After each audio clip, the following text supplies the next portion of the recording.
brothers. Thanks everyone for being here. We're from the organization March Forward.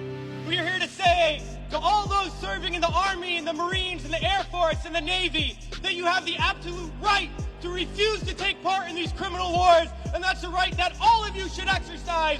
You have no reason to go put your life on the line and kill and die for profit. We've been to Iraq. We've been to Afghanistan. And we know what these wars are really about. And we joined the military for many reasons. Because we need a college education. Because we need a job. Because we need health care. And then we joined the military, and they tell us that our enemies are poor people in caves in Afghanistan, or poor people in the deserts of Iraq. But we've been to those countries, and we know that our enemies are not other poor people abroad. Our enemies are the people that laid us off from our jobs, that denied us health care, that make it impossible to get an education. Our enemies are not in the poorest countries on the planet, but right here in the richest one.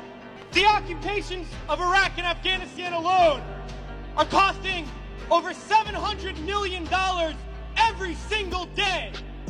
This is a crime every single day, while so many of us are hurting. Well, I think all of us here and the vast majority of people in this country would agree that we can spend $700 million a day better than bombing people that we have no reason to bomb. We can spend $700 million a day rebuilding those countries we've destroyed. We can spend $700 million a day caring for the veterans we get home when they get home, and then we can spend $700 million a day giving every single person health care, a college education, a job, and a livelihood, and a home. That's what we need to be spending our money on. But this government is not going to do that.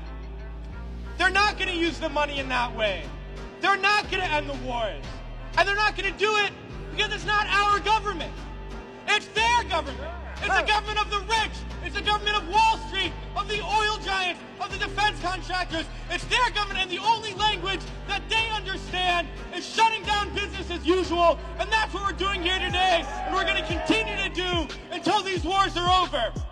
It's crystal clear now that these wars are going to continue and expand and go into other countries. That is the trend. That is what we know, that there is perpetual war, and it's only going to stop if the people stand up and stop it. And that's what we're going to do, sisters and brothers.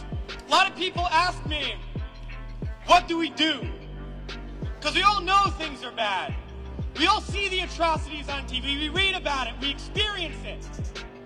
People always ask, what do I do? Because we always want to know what to do. Do we vote? Do we support a politician? Do we join an organization? What do we do? Well, I'll tell you what we do. It's simple.